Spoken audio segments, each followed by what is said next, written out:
If you want to save time, save brain power, and save yourself from making the mistake of sending the wrong order to the wrong person, then this video is for you if you run a handmade business or any business really.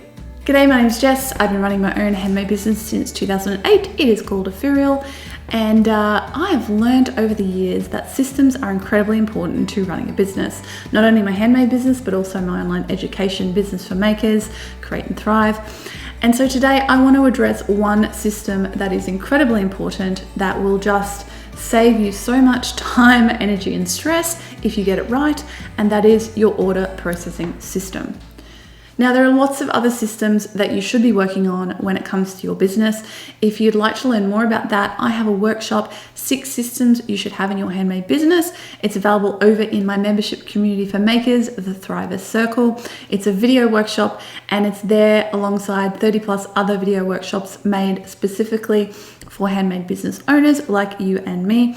And you can get access to that right now by heading over to thrivercircle.com and becoming a member of the circle. And all of those workshops are available immediately as soon as you become a member. So I want to talk about order processing. Now, this for us is interesting because there's 2 of us. So we've developed a system between Nick and I, my husband who works with me in the business, because we each have a different role to play in this system, and there's a lot of backwards and forwards.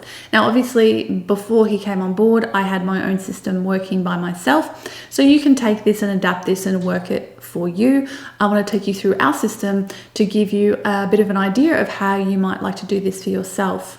Okay, so let's get to it. Number 1 is an order lands in our inbox. So we sell almost completely online. So that is where our orders all go to the one inbox, no matter where we sell them. So that is where we look to see what we've sold. Occasionally we might get an order through someone on Facebook, but generally speaking, they're not paying via PayPal anyway, or we need to get their shipping information or their address. And so they end up sending us an email. I usually encourage them to do that because I like to try to get all my orders in the same place.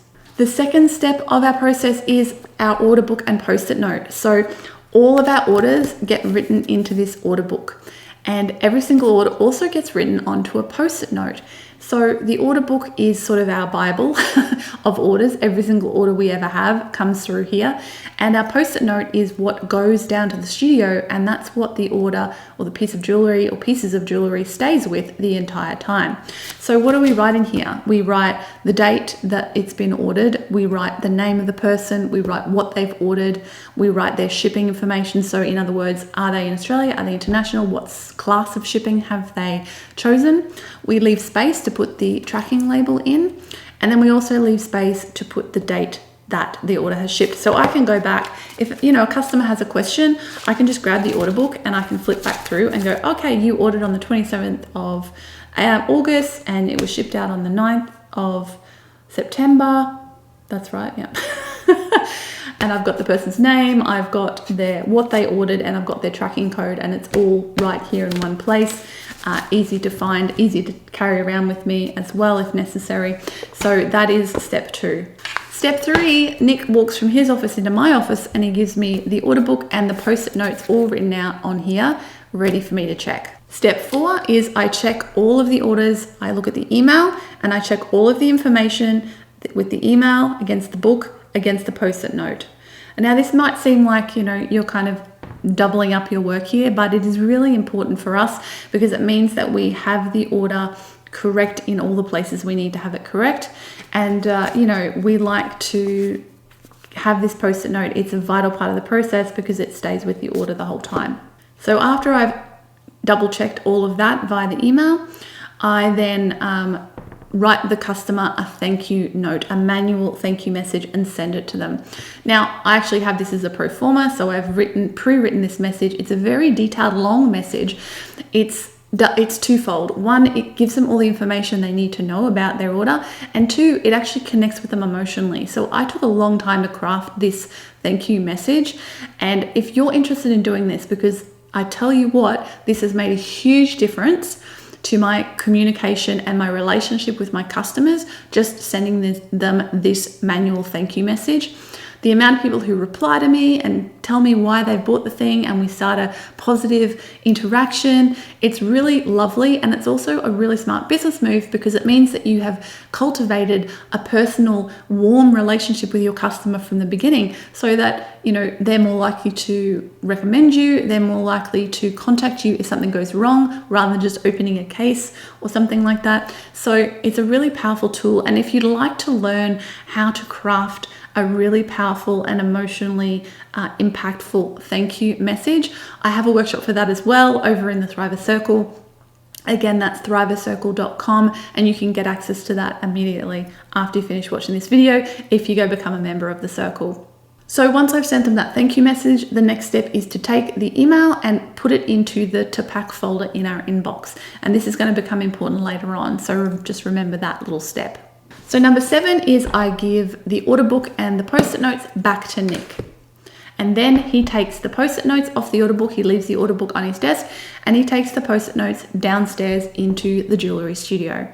Number 9, very importantly, this post-it note stays with the order the whole time. So what we do is we lay them out on the studio bench, and then Nick will go and he'll prep all of the materials for each order. So he'll cut the silver out and he'll prepare it, and the raw materials will sit on the post-it note, and then he'll move through and start making the orders. So that's 10. He makes all of the orders that he can make, and then he preps the materials for the orders I need to make. So the way we do it is he makes all of our rings and I make all of our other stuff. So I make the earrings and the necklaces that we sell, and that is, you know, how we balance out the jewellery making. Number 11, I go downstairs to the studio and I make all of the orders that I need to make and finish them off. Now, number 12 is me quality controlling or quality checking all of the pieces. So we have a system, surprise, surprise, down in the workshop for where things go. So if something's on the jewellery bench, it's in process. We then have a shelf that is the, you know, quality control to check shelf. So when Nick finishes his stuff, he puts it there. When I finish my stuff, I put it there as well.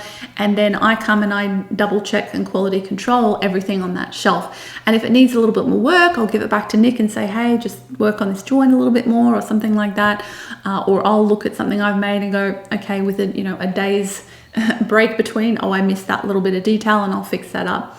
And then once something is deemed as close to perfect as we can possibly get it, I take it, I put it from that shelf onto the packing shelf. And when things are on the packing shelf, we know that they're ready to go.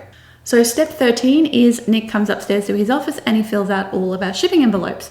So he goes into the to pack folder. Remember earlier we put our orders into that email inbox folder to pack. He'll get all of the envelopes and he'll write out all of the orders, stick all the stickers that need to be stuck onto those, and prepare them for packing. Yes, we still write out our orders by hand. A lot of people I know print out their shipping labels these days, but we've been doing it for over a decade that way and we're happy with it, so we keep doing it that way. Number 14, Nick takes those envelopes downstairs and he packs up all the orders. So he does all the packing and shipping stuff when it comes to the jewellery. So he'll, you know, wrap all the things up with their little ribbons and then put them in the envelopes and seal them up, and then he'll have his pile of envelopes full of orders ready to go, which he then brings back upstairs and does the next step, which is doing the shipping notifications. So we have a sheet that we have to fill out to take to the post office with those orders, and then Nick will hop on and he'll actually do the shipping notifications on each order, so the customer gets the email with their tracking code and the information about their shipping. As part of this, Nick will then add the shipping date to the book. So he will make sure to put the date that the order is shipped into this book for easy reference in the future. And then the final step is that Nick takes the orders to the post office, or sometimes I take the orders to the post office, depending on who might be going out or doing something that day. So that is our order processing system, step by step from beginning to end. I'd love to hear in the comments below if that was illuminating in any way. If you do things differently, let me know. And if you enjoyed this video, please give it a thumbs up, and make sure, of course, to subscribe to my channel if you want more videos about how to have a profitable and successful handmade business, because that is what I talk about a lot on this channel, amongst other things. And I just want to encourage you to work on these systems and try to solidify them rather than just kind of randomly going through this process, because it will save you a lot of time, energy, and reduce the mistakes like sending the wrong thing to the wrong person, which we have done many times. Well, not many times because of our system. We haven't done it too many times, but too many times. One is too many, really, when it comes to doing something like that. So this system severely reduces the chance of accidentally sending the wrong thing to the wrong person, or switching orders, or making a mistake with, the details of the order. And that's why it's such a great system to have in place. As I said earlier, if you want more information about the other systems I recommend you have in your handmade business, or you want to work on that amazing thank you message that has really made a huge impact on my business, both of those workshops are available right now over in the Thrivers Circle, and you can become a member and access them in like the next 5 minutes if you want to. So head on over to thrivercircle.com to do that. Thanks so much for watching. I'll be back again soon with another video, and goodbye for now.